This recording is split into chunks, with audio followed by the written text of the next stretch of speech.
frente e você não está mais no mesmo lugar.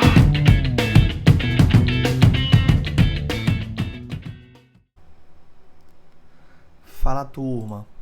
Esse vídeo faz parte de uma série sobre desenvolvimento de software, mais especificamente vamos aprender a lidar com erros em nosso código a partir do conhecimento da natureza e origem dos erros e estratégias conhecidas para mitigá-los.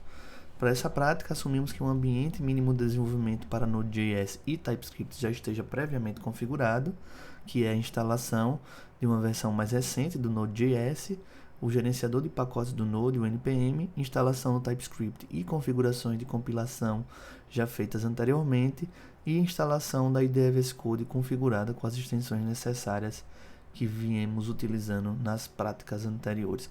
O VS Code está aqui aberto, eu estou com um projeto e-commerce Node-API, que é objeto aqui do nosso estudo, nossa aplicação dos conceitos, né, para a implementação do back-end para comércio eletrônico, né? A gente já tem algumas coisas feitas aqui, né, como algumas modelagens, né, tanto visuais como textuais do nosso domínio, que é o comércio eletrônico, algumas especificações em caso de uso, usando o historial de usuário, né? Nossa estrutura de diretórios e pastas aqui que refletem um pouco a nossa divisão, né, de subdomínios do código, tá certo? Implementações de modelo rico e outros elementos aqui intrínsecos ao ambiente do Node e do TypeScript, tá certo? Bom, o que é que a gente vai falar um pouco agora? Primeiro a gente vai falar um pouco sobre a natureza dos erros, tá certo? Veja, é inevitável ao produzir qualquer projeto de software não trivial que encontraremos erros, né? Eventualidades inesperadas e dados errados, né? Mesmo software simples passam por essas situações, né, de eventualidades inesperadas e dados errados, tá certo? Dado que nosso mundo moderno é tão dependente de sistemas de software, destaca-se a necessidade de projetar e produzir sistemas de software tão livres de erros quanto possível. Então, assim, é extremamente importante que um bom desenvolvedor saiba lidar com os erros, tá certo? Bom, mas aí surge uma pergunta, né? Quanto esforço devo empenhar para garantir que meu software esteja livre de erros durante esse processo de desenvolvimento, né?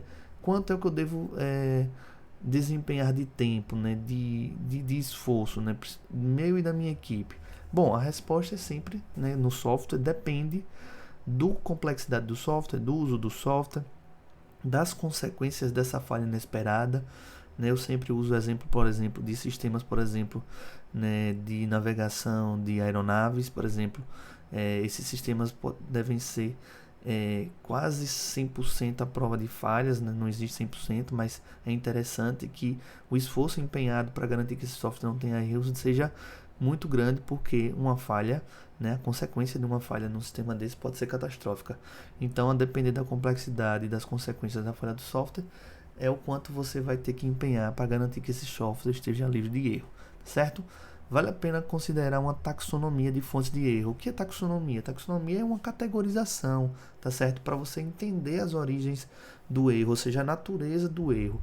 Por quê? Pois sabendo da categorização, né, a gente pode saber considerar qual abordagem é mais correta para lidar com aquele problema específico que a gente encontrou, tá certo? E aí veja, erros podem acontecer em todas as fases do ciclo de vida de um aplicativo de software, certo? A gente já vem falando muito sobre o ciclo de vida, né, do desenvolvimento de software, né? Começa ali na análise dos requisitos, onde a gente faz os levantamentos de requisitos, né? A gente fez aqui, quando a gente fez aqui a pasta requirements do nosso projeto, né, onde a gente fez um modelo, uma visão geral, usando os casos de uso e técnicas de licitação de requisitos, né? Depois vem para a parte de projeto, né, onde a gente, né, projeta e faz o design, geralmente usando aí também o ML, né, tipo diagramas visuais, né, que vão ajudar a gente a especificar melhor o software e depois implementar. Depois vem a implementação, que é de fato a codificação do software em alguma linguagem de programação, em algum ambiente de desenvolvimento, tá certo? Depois aí tem a parte de verificação, onde a gente faz testes, geralmente testes unitários, e manutenção, o uso, né, implantação e manutenção do código, tá certo? E os erros podem acontecer em todas essas fases desse ciclo de vida, beleza? Bom, então vamos falar agora, já que a gente falou em taxonomia, vamos falar de cada tipo, de cada natureza, de tipos de natureza específicas, tá certo? Então vamos falar aqui agora da natureza de erros de sintaxe, tá certo? O que são esses erros de sintaxe? Bom, geralmente um erro de sintaxe, eu vou abrir aqui agora o index.ts para a gente poder fazer uns exemplos. E veja, o código, quando um erro de sintaxe acontece, o código produzido não é nem compilado. No caso aqui a gente está usando TypeScript, é uma linguagem compilada / transpilada, né? E se a gente provocar algum erro de sintaxe aqui, né, esse código não vai ser compilado, ele não vai ser nem executado, né? Veja que esse código está aqui agora, vamos executar ele aqui para ver como é que ele está executando, para ver se ele está tudo ok. Vamos aguardar o código ser executado, veja que a categoria foi criada corretamente, né? Nenhum erro foi emitido, né? E aí veja, eu vou forçar aqui um erro de sintaxe, por exemplo, essa palavra reservada let é uma palavra do TypeScript e eu vou botar aqui, por exemplo, o T maiúsculo, tá certo? Lembrando que TypeScript é uma linguagem case sensitive, onde minúsculas e maiúsculas fazem diferença. Veja, quando eu faço isso, o meu código ele não é nem compilado, tá certo? Na verdade, ele vai tentar ser compilado, mas ele vai dar um erro, né? Ele vai lançar uma exceção, né? E por quê? Porque a regra do idioma, no caso o idioma aqui é o TypeScript, não foi seguida corretamente. Essa palavra let, ela não existe no TypeScript da forma que ela está escrita. De quem é a responsabilidade, geralmente, quando esse erro acontece? Do desenvolvedor, né? Que digitou errado, né? Por isso que o uso de ferramentas de IDEs mais avançadas, né? Agora esses geradores de código ou assessores de código com inteligência artificial ajudam a fazer implementação de código sem muitos erros de sintaxe, tá certo? E quais são as fases do ciclo de vida do software que isso pode acontecer? Na implementação, quando a gente está fazendo o código, como eu falei, a gente pode mitigar isso com uma boa IDE, com uma boa documentação, com um bom conhecimento da linguagem, ou então com ferramentas que auxiliam aí usando IA na hora de gerar código, tá certo? Testes automatizados também podem ser usados, mas não são muito recomendados. E na fase de testes automatizados, esses erros também podem ser inseridos, porque quando a gente vai fazer testes automatizados, a gente acaba também tendo que fazer um código, porque teste automatizado nada mais é do que um código que testa o nosso código, né? E na etapa de manutenção, quando a gente está dando manutenção no software, ou seja, corrigindo erros, a gente pode introduzir novos outros, ou na fase de manutenção, quando a gente estiver adicionando novas funcionalidades também, tá certo? Quais são as estratégias para mitigar os erros de sintaxe? Primeiro, conhecimento das regras de sintaxe da linguagem, ou seja, conhecer as regras do idioma, no caso aqui o TypeScript. Como? Consultando documentação, frequentando fóruns, né, vendo vídeos, né, acessando documentações extraoficiais e oficiais.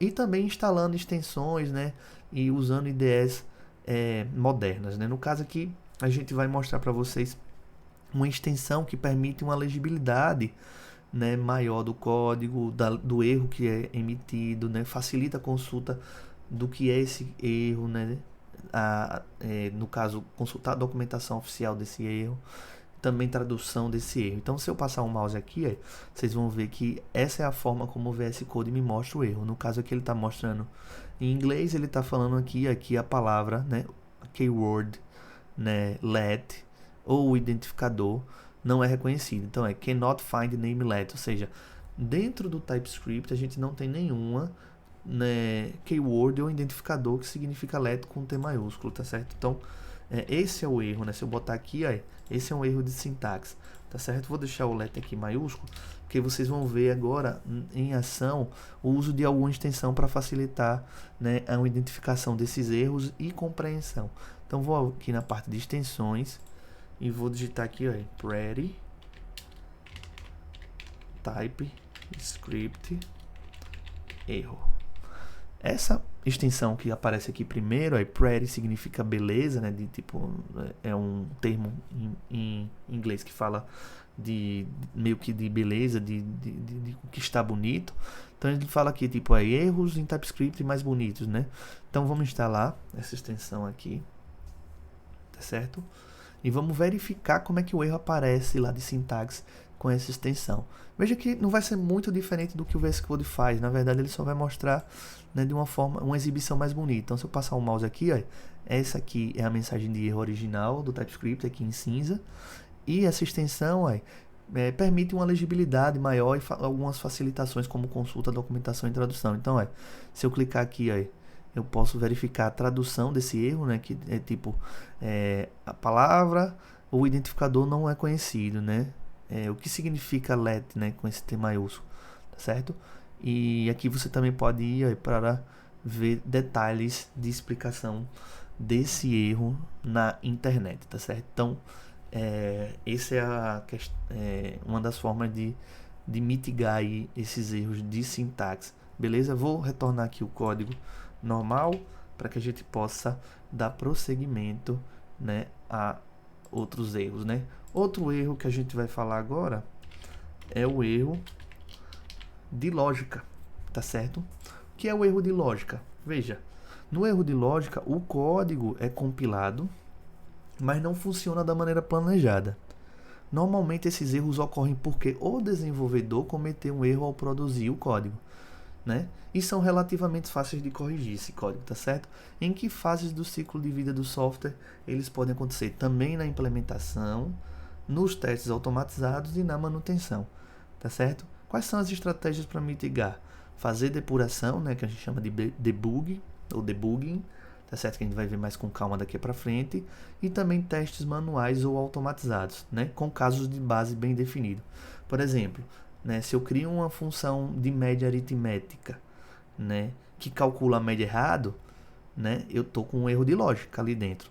Meu código ele funciona, compila normalmente e executa. Eu passo, por exemplo, duas notas 5 e a média deveria ser 5 e retorna 4.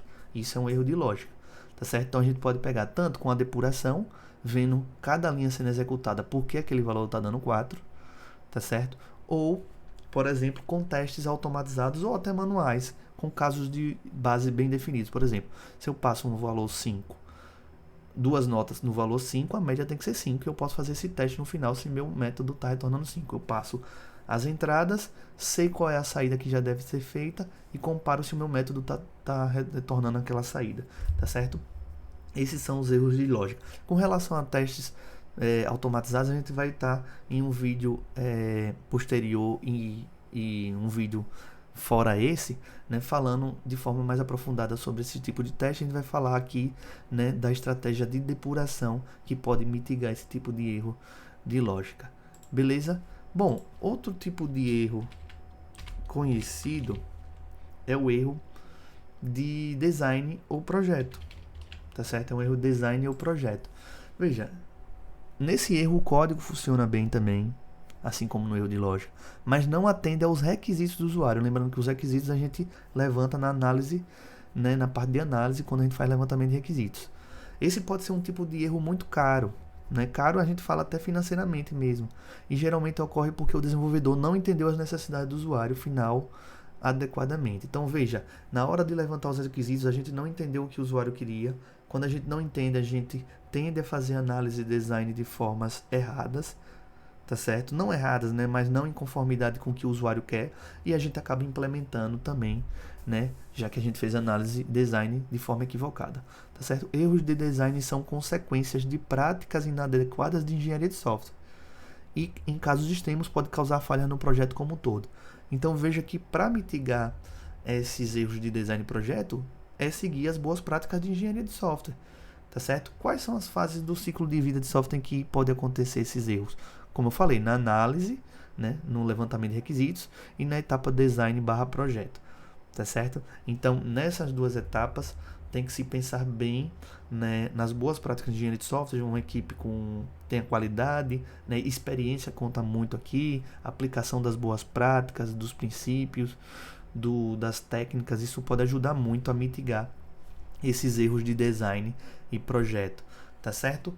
Exemplos que eu posso dar, por exemplo, eu posso abrir aqui o caso de uso, por exemplo, do nosso sistema, né, na visão geral, e, né, e a gente pode, por exemplo, citar que uma das formas que a gente percebe de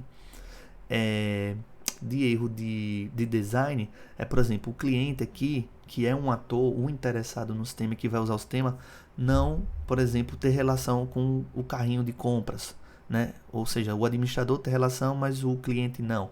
Sendo que o cliente, né, é quem vai introduzir os produtos no carrinho de compras para depois finalizar essa compra, esse pedido, tá certo? Então isso pode ter sido uma falha de design, né, na hora de levantar os requisitos que não foi percebida, tá certo? Por exemplo, identificar na hora de estar entendendo o que é esse comércio eletrônico, né, e não identificar se ele é atacado em varejo, tá certo? Não fazer levantamento de requisito e entender quais são as formas de pagamento, por exemplo, não criar uma forma de pagamento para Pix, né, sendo que o cliente queria. Às vezes o cliente ele não fala, mas existem técnicas de licitação de requisitos justamente para isso, né, para a gente aprofundar e tipo, digamos assim, buscar informações que o cliente ainda não sabe que quer, ou que sabe não explicou explicitamente, né? Extrair essas informações do usuário mais detalhadamente. Então esses são alguns exemplos de erros de design e projeto. Outro tipo de erro muito comum é o erro de usuário, tá certo? Erros de usuário, o código também funciona, mas não responde de forma consistente ou coerente quando se depara com a entrada incorreta do usuário. Lembrando que o usuário é quem vai usar o sistema. No caso aqui, a gente está vendo aqui o diagrama de caso de uso. O cliente e o administrador são usuários do sistema, tá certo? E vão usar o sistema, né, nesses casos de uso aqui, né? E se eles fizerem entrada de dados erradas, né, inputs errados, né, e o nosso sistema não trata isso, provavelmente o nosso sistema vai funcionar de forma inconsistente. Os desenvolvedores frequentemente subestimam o tempo que leva para proteger um software contra erros de usuário. Então é importante também, né, além de pensar, né, que um desenvolvedor tem que saber lidar com todos os tipos de erro, tem que entender e não subestimar alguns tipos de erro, como esses erros de usuário. Então é necessário, né, a depender da consequência do erro, né, parar um tempo e determinar um tempo e fazer um determinado esforço para proteger o software contra esses erros de usuário. Em que fases do ciclo de software isso pode acontecer? Na implantação e no uso. Não é culpa do desenvolvedor aqui. Talvez possa ser uma culpa indireta se o desenvolvedor não fazer, por exemplo, uma programação defensiva e subestimar o usuário. Mas o erro vai acontecer de fato quando o usuário dá entrada, né, com um dado errado que gera uma inconsistência. Então isso é geralmente no uso, não é na etapa de desenvolvimento que esse erro acontece, sim na etapa do uso. Quais são as estratégias para mitigar? Testes de nível, né, testes automatizados a nível de unidade, que a gente vai ver também, como eu falei, no futuro de forma mais detalhada, ou testes de integração, né, e codificação defensiva, que a gente vai falar já, né, que é um típico meio de se lidar com esse tipo de erro, tá certo? Um exemplo é, por exemplo, quando o usuário é solicitado, né, a gente tem um menu na tela que tem 5 opções e o usuário digita a 6ª opção, né, que não existe. O software não dá nenhuma mensagem de erro ou não faz um procedimento para tratar essa falta de padrão, essa inconsistência. Se eu tenho 5 itens, eu tenho que acessar um desses 5, não poderia acessar um 6º item, tá certo? Outro exemplo é que a gente já vem tratando aqui quando a gente implementou domínios ricos, por exemplo, o nome da categoria não pode ter menos que 3 caracteres, né? O nosso sistema já faz validações disso, né? Porque a gente implementou um domínio mais rico, né? Que trata, né, de situações padrões e de exceções, mas se a gente não tivesse aquilo, a gente poderia, por exemplo, introduzir um nome de uma categoria de produto com 2 letras que não significa nada e o sistema deixar e ter uma inconsistência, tá certo? Outro erro, né, também conhecido, outra categoria de erro é o erro de tempo de execução, tá certo? Esses erros de tempo de execução, por exemplo, falha de abertura de um ativo externo, ou seja, meu sistema está consultando um ativo externo. Se a gente vê aqui o diagrama de caso de uso, a gente define no caso de uso, né, a fronteira do nosso domínio, do nosso sistema, no caso do e-commerce. Imagine que um um caso de uso desse está acessando um ativo externo que não está disponível. Então vai ser um erro de termos de execução. Na hora que eu estiver gerenciando um usuário, por exemplo, eu preciso acessar um outro servidor, um outro sistema, né? Ou então salvar um arquivo, né? E existem permissões no sistema operacional que não permitam salvar o arquivo. Uma conexão de rede, por exemplo, o envio de uma requisição HTTP, né? Ou uma requisição para um banco de dados em outro computador ou na nuvem, tá certo? Geralmente são falhas, né, que envolvem ela em parte da infraestrutura, né? Por exemplo, ficar sem memória, né? O computador está sem memória, onde está rodando o servidor da aplicação. Em que fases esses tipos de erro de execução acontecem? Na hora do uso do software, assim como nos erros de usuário, quando o software está sendo executado. Quais são as estratégias para mitigar? Tratamento de exceções que a gente vai ver já já, tá certo? Bom, um exemplo que a gente pode já ir mostrando aqui, que a gente vai tratar isso daqui a pouco, é no subdomínio dos catálogos, né, na nossa classe, né, na nossa entidade que está implementada com um domínio rico, a gente lança exceções. Essa palavra throw aqui, ela nada mais do que uma palavra reservada do TypeScript que a gente pode lançar um erro, tá certo? E aí esses erros podem ser tratados, né? No caso aqui, tratamento, a gente está falando de lançar erro, mas é lançar uma exceção, ou seja, se o nome da categoria, né, já que a gente está aqui na classe categoria, for nulo ou indefinido, se o nome for menor que 3, se o nome for maior que 50, são exceções que a gente pensou, a gente lança elas e trata de alguma forma em outro local, tá certo? Bom, o último tipo de erro, antes da gente ir mais para o código e verificar as implementações, né, dessas estratégias, é o erro de ambiente, né? Esse erro de ambiente, né, ele surge devido a fatores fora do escopo imediato do aplicativo também, como uma falha de hardware, por exemplo, a máquina parou, né, ou um poste caiu que passava fibra ótica e eu não consigo fazer requisições HTTP.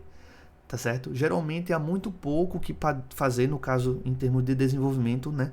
Na etapa de implementação, análise, design, eu não tenho muito o que fazer, né? Porque esses erros vão acontecer por causa do ambiente, tá certo?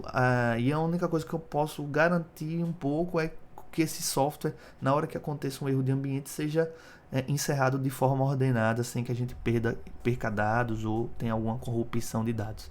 Certo? Quais são as fases do ciclo de vida onde isso pode acontecer? Também na hora da execução, né, no uso do software. Estratégias para mitigar, a gente pode, por exemplo, criar planos de ação, né, de mitigação. Por exemplo, o meu servidor parou porque queimou, então poderia ter uma redundância de servidores em locais diferentes, né? Planejamento e monitoramento do ambiente também para ver se ele está funcionando perfeitamente. É uma forma de mitigar, né? Veja que não é uma mitigação, você vai acompanhar e vai trabalhar aí de forma mais não proativa, mas sim reativa quando o erro acontecer. Okay? Exemplos, por exemplo, versões do Node, né, diferentes daquilo que o aplicativo suporta, queda de energia, falhas de hardware como impressora, memória e outras coisas. Beleza? Bom, vamos então para as estratégias, né, de como lidar com os erros, tá certo? Bom, a primeira estratégia de como lidar com o erro é a estratégia de codificação defensiva, tá certo? Bom, a arte de codificar defensivamente reflete o ditado que diz, né? A prevenção é melhor que remediar, tá certo? Então, em termos de codificação, né? Aqui a gente tem um código aberto que é a nossa entidade. Isso significa trabalhar para impedir a propagação de dados errôneos por meio do nosso aplicativo. Então, se a gente lembrar que a gente já falou de uma das origens do erro, uma das naturezas do erro é o erro de usuário, né? Então, geralmente essa estratégia de codificação defensiva trata erros de usuário porque ela acaba impedindo a propagação desses erros, né? Esses dados inseridos pelo usuário que são inconsistentes. Tá certo? Então a codificação defensiva refere-se a um estilo de trabalho em que a gente faz verificações, né, na primeira oportunidade para garantir que os dados sejam válidos. Tá certo? Ou seja, validar as entradas. A gente pode validar as entradas de duas formas, ou usando asserções condicionais ou programação por contrato. Por exemplo, né, aqui nesse código, no momento em que eu defino esse método criar e defino que esse método criar recebe um parâmetro do tipo criar categoria props e que esse tipo criar categoria props ele foi definido aqui como um tipo, né? Eu estou aqui fazendo uma validação da entrada, né? Usando aí uma programação por contrato. Eu criei um contrato, né? Interfaces e tipos são formas de contrato. Então, estou dizendo que para eu chamar um método, eu tenho que, né, cumprir esse contrato e passar um objeto que seja desse tipo aqui, tá certo? E as sessões, né? Por exemplo, as sessões são verificações, né? Eu certifico que uma determinada condição, uma suposta condição seja verdadeira. Então veja que aqui na hora que a gente faz, usa o método set, a gente faz, né, algumas asserções e faz condicionais, né? Eu verifico, né, se o valor que vem, né, depois de removido os espaços com o método trim, o tamanho dele é menor que 3. Né? Então, estou fazendo aqui o que? Verificação, tá certo? As asserções, elas são feitas no desenvolvimento. Veja que eu fiz aqui com condicional, né, na hora do desenvolvimento, né? Então, ela ajuda a gente no momento do desenvolvimento a validar a entrada, tá certo? Assim como os contratos também ajudam a validar a entrada, só que de forma diferente. E as asserções, elas são meio que uma contraparte às exceções. Né? As exceções, que a gente vai falar daqui a pouco sobre tratamento de exceção, elas são em tempos de execução, tá certo? Né? A gente vai tratar as exceções. Aqui, no caso, eu fiz uma asserção, tá certo? Para garantir uma determinada situação, né? Verificar uma condição, mas aí depois eu lanço uma exceção, tá certo? Eu posso trabalhar elas em conjunto, tá certo? As asserções geralmente são situações que nunca deveriam ocorrer, tá certo? Ou seja, o nome da categoria ser menor que 3, né? Ou seja, geralmente isso levaria a erros fatais num sistema mais complexo, né? E as exceções são situações excepcionais, né? Que podem ser tratadas de alguma forma. No caso aqui a gente lança uma exceção aqui porque a gente pode tratar isso exibindo para o usuário que ele fez uma entrada inválida, inconsistente, tá certo? Bom, outra coisa que ajuda na codificação defensiva é os valores dos atributos só podem ser definidos de forma controlada. Ou seja, por exemplo, os métodos sets que alteram o nome da categoria, né, ele está controlado por quê? Porque ele está como privado, tá certo? Eu utilizo os modificadores de acesso, que são conceitos lá do organizacional e do paradigma orientado a objeto, para, né, para que isso só possa ser usado dentro da própria classe. Tá certo? Trabalhando aí melhor o encapsulamento, né? Então isso também é uma forma de codificação defensiva. Outra coisa é condições padrão são estabelecidas para a construção de controle para garantir que haja, né, sempre um caminho direcionado.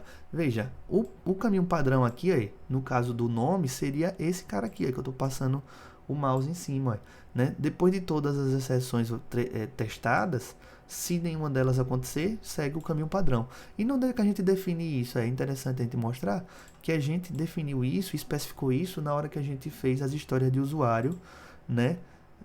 Mapeou as histórias de usuário do caso de uso criar categoria, onde a gente definiu uma narrativa a partir de história de usuário e definiu, né, cenários padrão e esses 3 cenários de exceção com a abordagem BDD, tá certo?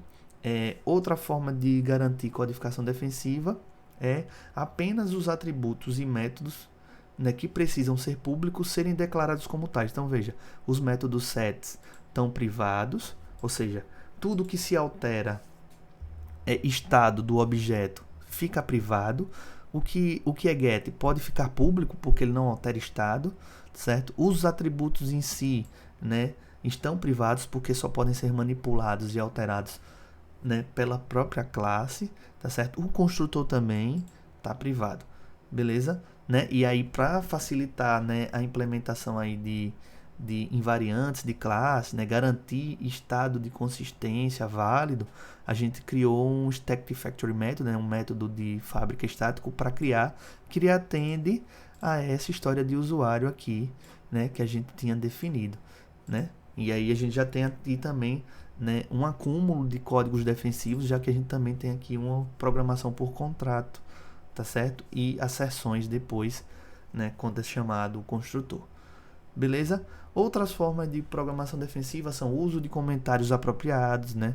Tipo, esses comentários podem ajudar a se localizar, né? Sempre lembrando do bom senso e evitar o acúmulo e o excesso de comentários, né? Nomes apropriados das variáveis, né? É importante, né? Decomposição das tarefas, ou seja, fazer funções e comportamentos com responsabilidades únicas, né? E o menor possível, tá certo? Lembrar sempre da coesão também é uma forma, né? Programar coesamente, né? Programar usando, por exemplo, conceitos de domínios hídricos ajuda a trazer coesão e aí ajuda, né, a criar código defensivo. Veja que uma coisa puxa a outra, né? Outra coisa também poderia ser o próprio encapsulamento, né, que a gente vem fazendo quando a gente mexe nos modificadores de acesso, tá certo? Outras formas, né, que podem ser consideradas programação defensiva o uso de linguagens estaticamente ou fortemente tipadas como TypeScript, né? Por exemplo, quando a gente tem uma linguagem estaticamente tipada como TypeScript, a gente consegue fazer checagens de tipo em tempo de desenvolvimento que podem, né, antecipar os erros, tá certo? Linguagens compiladas e transpiladas também como TypeScript, né, diferente do JavaScript, que é interpretado e geralmente os erros vão ser pegos em tempo de execução e não em tempo de compilação ou desenvolvimento, tá certo? Bom, mesmo depois de adotarmos o conceito de codificação defensiva, os erros ainda vão ocorrer, tá certo, pessoal? Por isso que a gente tem outras estratégias. E a próxima estratégia que a gente vai falar aqui é a estratégia da depuração, tá certo? Ou o velho debug, tá certo? A abordagem mais simples para falar o que é debug é explicação estruturada, né? Ou seja, a gente vai pegar um pedaço de código e verificar como ele trabalha linha por linha, verificando o comportamento esperado, né, em tempo real, enquanto o código está sendo executado. Essa estratégia ela é importante, né, para mitigar erros de lógica que a gente viu, né, conceitos de erro de lógica anteriormente. Tá certo? Muitos programadores iniciantes fazem uso extensivo, no caso aqui do TypeScript, do console.log, no Java, o system.out.println. Por exemplo, aqui é um tipo de depuração, né? Na hora que eu executo o método de fábrica estático criar, passando um objeto que tem um atributo nome com valor teste para a classe, entidade e categoria, eu quero ver se isso aqui, né? Se essa categoria, na hora que esse método é executado, ele retorna uma categoria que é lançada aqui nessa variável categoria. E depois eu tento ver essa variável. Vou executar o código aqui para a gente ver. Isso aqui é uma forma de depuração, tá certo? Deixa eu executar novamente. Deu erro. Isso aqui é uma forma de depuração, viu, pessoal? Tá dizendo que categoria não está definida, né? Salvar aqui. Mas veja, apesar de ser uma forma de depuração, veja que aqui eu vi que a categoria tá salva, né? Ou tá sendo criada na memória, tá correta, né? Lá, né? Esse objeto aqui, apesar disso ser uma forma de depuração, ele pode começar a inchar a base de código, né? E a gente não tem condições de ficar fazendo toda hora console.log, no caso do TypeScript e JavaScript, ou system.out.println no Java, porque isso pode ser muito custoso e isso pode acarretar em outros erros. Por exemplo, posso deixar esse console.log e esse console.log ir depois para a produção na hora da implantação, e isso pode ser problemático. Beleza? Então, é uma forma, geralmente a gente usa quando as coisas são simples, como essa aqui, mas quando começa a ficar muito complexo, é interessante saber outras formas de depuração, tá certo? E aí, como a gente não vai usar sempre essa estratégia, a gente vai precisar de um meio de como examinar o software enquanto ele é executado, né? Para ver o que é que está acontecendo nesse código, tá certo? E aí vem o uso das ferramentas de depuração. Vou até apagar essa linha aqui, porque a gente vai começar a fazer o uso delas agora, tá certo? Que é o que a gente chama de ferramentas de debugging. O próprio VS Code, né, e o ambiente Node, ele possui, né, mecanismo para a gente fazer depuração da forma mais correta, tá certo? A gente chama essas ferramentas de depuração de depurador, tá certo? E esse depurador permite o teste de um programa de destino, tá certo? Um depurador permite que o código seja executado em blocos ou em uma linha de cada vez, como se o código fosse interpretado, tá certo? Um depurador facilitará a configuração de pontos de interrupção. Quando a gente está falando de depuração, naturalmente vem o conceito de pontos de interrupção, ou seja, qual o ponto de interrupção que eu quero passar. Veja, quando eu passo o mouse aqui na linha, ele já me oferece opções de ponto de interrupção, tá certo? Que são os breakpoints, tá certo? Bom, vamos lá para a prática dessa parte de depuração. Primeiro, a gente tem que configurar o nosso projeto para que ele aceite, né? Esteja configurado, na verdade, e preparado para depuração de código. Então, primeira coisa, vou abrir aqui o tsconfig, tá certo? O nosso arquivo que configura, né, que tem variáveis de configuração do TypeScript, e vou verificar um parâmetro aqui chamado source map, tá certo? A gente vai buscar ele aqui, a gente tem vários que estão comentados, tá certo? Mas a gente vai buscar aqui o source map. Deixa eu dar um Ctrl F aqui. Source map. Veja que o source map ele tá aqui comentado, né? Então a gente vai descomentar esse source map, mantém o true aqui porque a gente quer que o nosso projeto tenha mapeamento de arquivos fontes do TypeScript por JavaScript. E o que é que ele faz?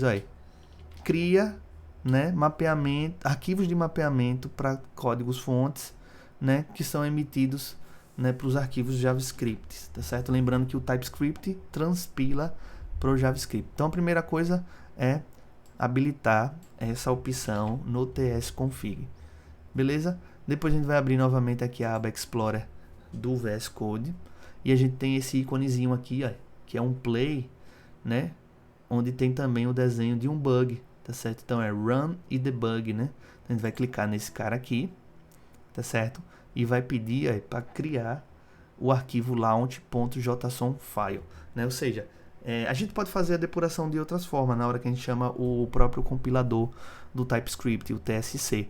Mas como a gente quer usar o VS Code, né, e para cenários de depuração mais avançados, né, ou seja, cenários mais complexos, é importante que a gente crie esse arquivo launch.json, porque vai ser um arquivo de configuração que facilita a depuração do código, tá certo? Configuração, depuração. Então a gente vai fazer aqui, create a launch.json file, tá certo?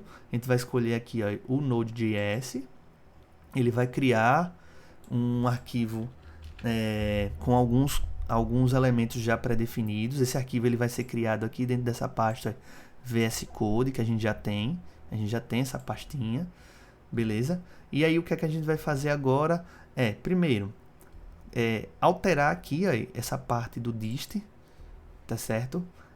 Incluir aqui depois de workspace folder a nossa pasta de saída, tá certo?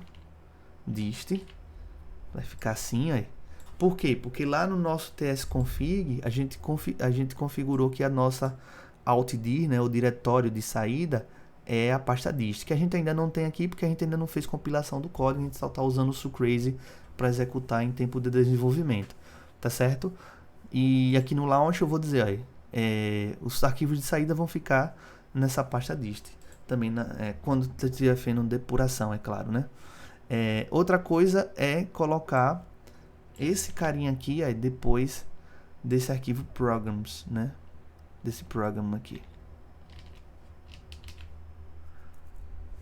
tá certo? Que é basicamente um pré-launch, né, task, ou seja, qual é a atividade que vai ser feita antes, pré o lançamento, ou seja, antes de eu depurar, o que ele vai fazer? Ele vai executar esse comando, tsc, fazer o build, né, usando o arquivo tsconfig como padrão. E aqui na parte do program,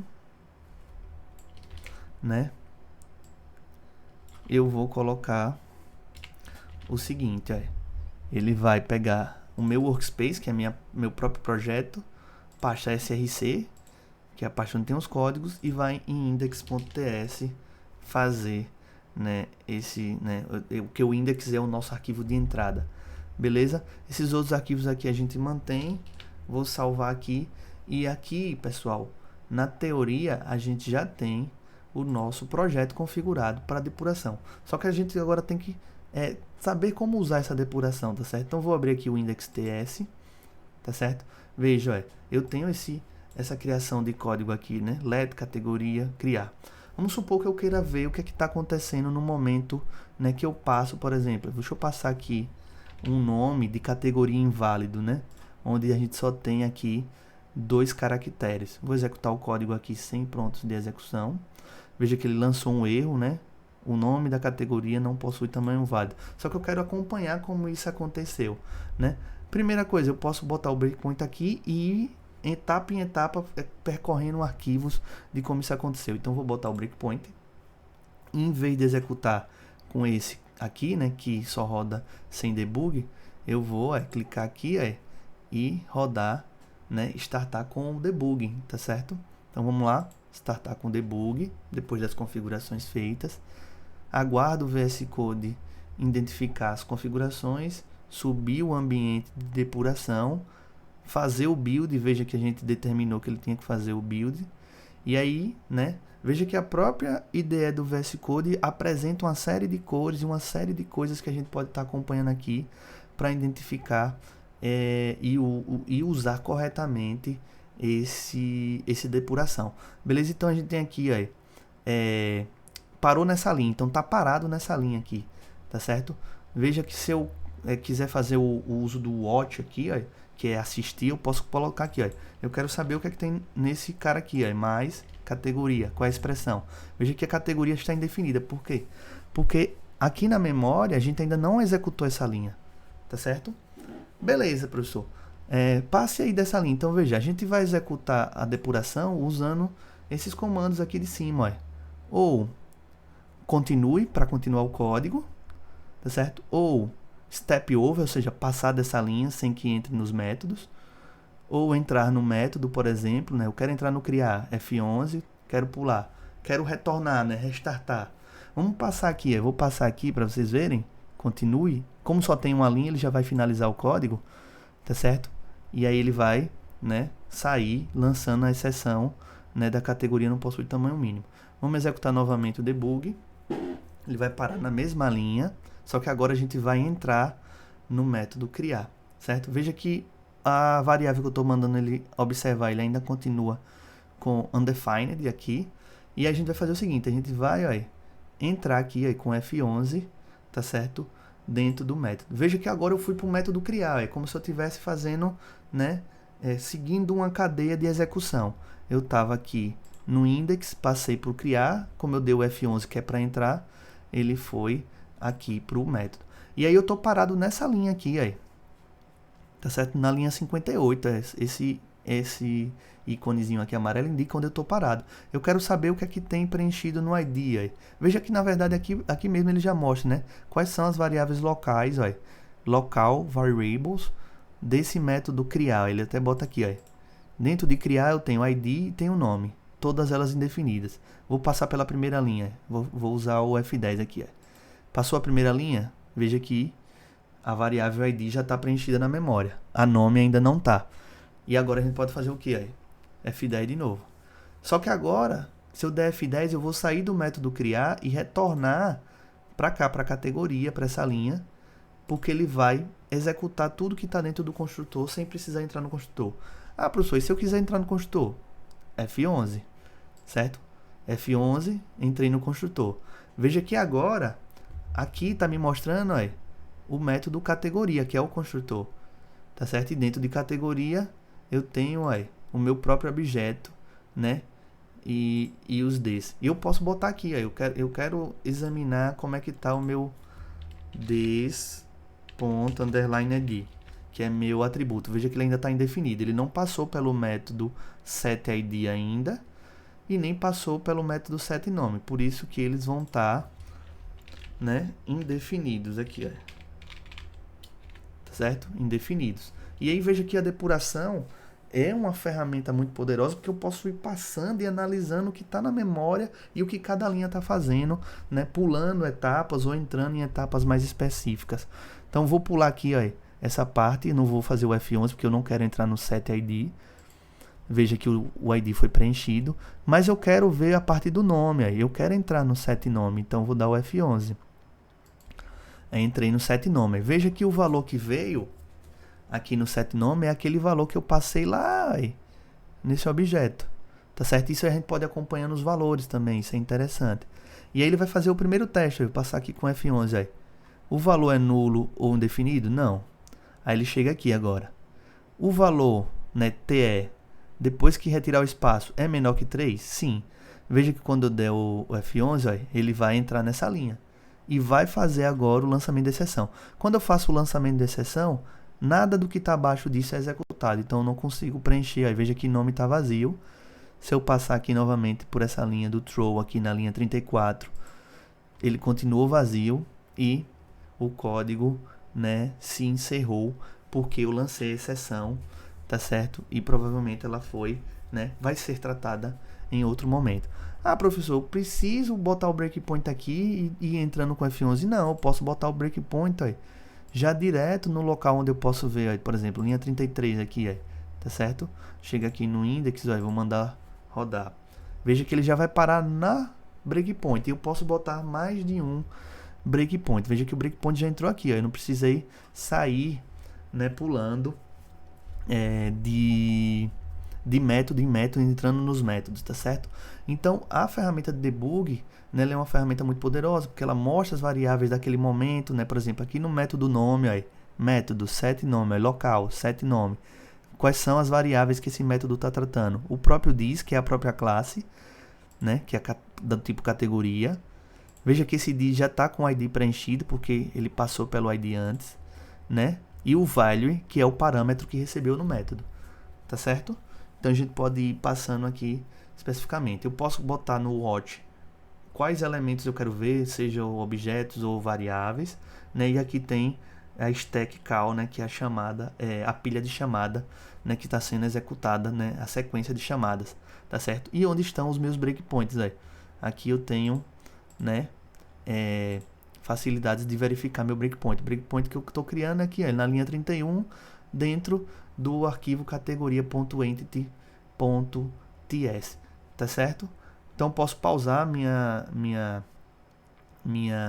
depuração e posso restartar ela, né, voltando numa linha anterior, ou pausar ela, né, e aí percebam o poder dessa ferramenta em termos de facilidade para o desenvolvedor, beleza? Vou fechar aqui o breakpoint. Eu posso ter breakpoint em vários locais, como eu falei, tá certo?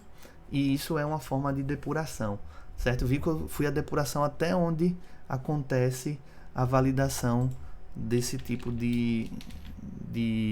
do nome categoria, ok? Bom, depois do tratamento ou da depuração, a gente tem a estratégia de tratamento de exceção, tá certo? Bom, embora a gente faça todos os esforços para eliminar erros de código com programação defensiva e com depuração, é improvável que possamos desenvolver uma base de código completamente livre de erros. Na verdade, é impossível desenvolver uma base de código completamente livre de erros, né, pensando em todos os erros de todas as naturezas, tá certo? Para ter uma aplicação mais robusta, também precisamos ter estratégias para lidar com erros daquele tipo de tempo de execução, tá certo? Então, a estratégia de tratamento de exceção lida com erros de tempo de execução, tá certo? Que podem ocorrer devido à codificação incorreta do desenvolvedor ou por problemas de interação com o usuário, né? Ou seja, entradas de dados de usuário erradas, como nesse caso aqui, né? Por exemplo, nesse caso aqui onde eu passo um dado que não é consistente com minha regra de negócio, tá certo? E quando essa asserção é feita, né, aqui na entidade, eu faço um lançamento de exceção. Então, uma exceção é uma situação em que o programa se comporta de maneira inesperada.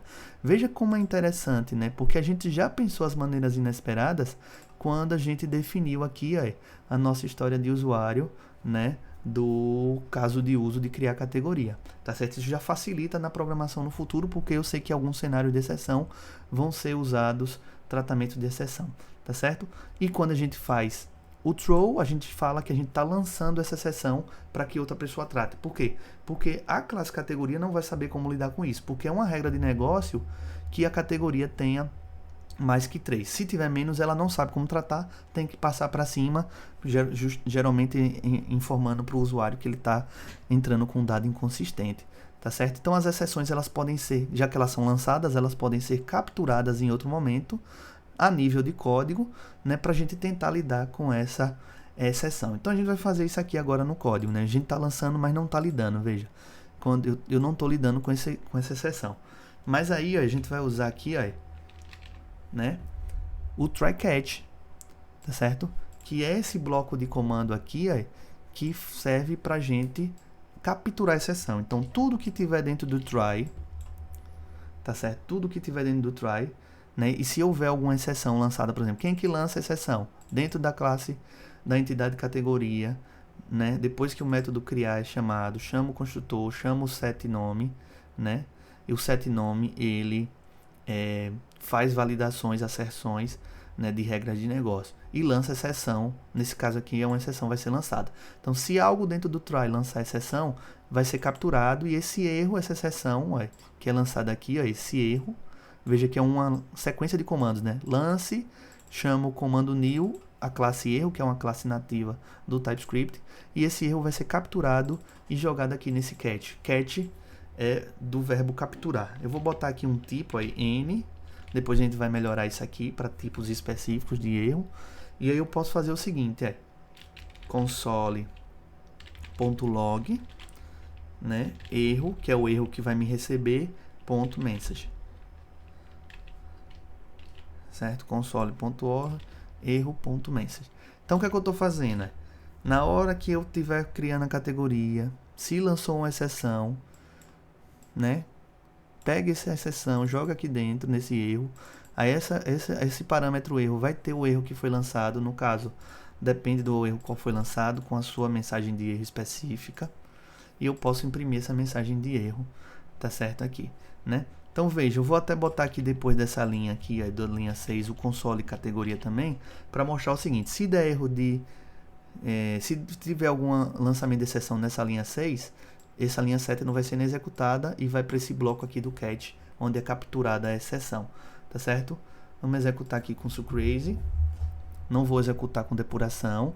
Veja aqui, né, não executou esse console.log, mas executou o erro.message. Qual é a mensagem? O nome da categoria não possui tamanho mínimo válido. Se eu botar um nome válido, né, ele não vai lançar exceção, não vai passar por aqui, porque ele não vai capturar nada, e vai continuar a sequência de código, tá certo? Aqui no try-catch a gente também tem um comando chamado finally, que é um comando que pode ser encadeado junto com o catch, com o try, para indicar o seguinte, né? Alguma ação que deva ser executada em caso tanto de sucesso como de exceção, ou seja, mesmo que dê sucesso aqui e mesmo que faça ou que caia no erro, sempre faça isso. Geralmente isso aqui, por exemplo, um exemplo clássico é na hora que a gente está fazendo uma consulta no banco, né? E que a gente quer fechar a conexão com o banco. Então, mesmo que a consulta do select funcione, depois fecha a consulta. Se der erro, também fecha a consulta. Nos dois casos, né, o finally é executado, certo? Então, vou executar aqui para vocês verem, né? Tanto com o caso de teste funcionando, veja que o finally é executado, como com um lançamento de execução de exceção, ele também será executado, tá certo?